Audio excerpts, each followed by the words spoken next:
Okay guys, we need to clean the map sensor.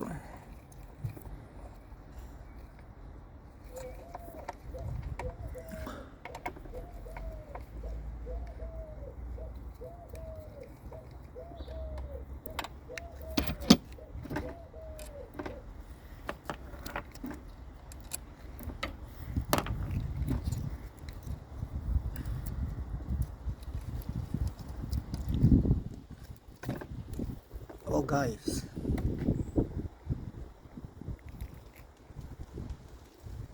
very filthy.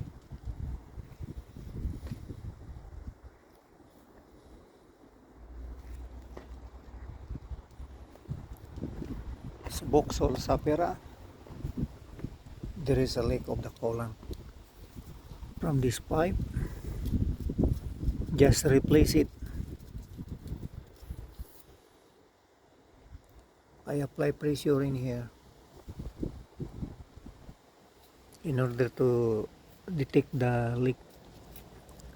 Now if I found out that this small hose here are burst.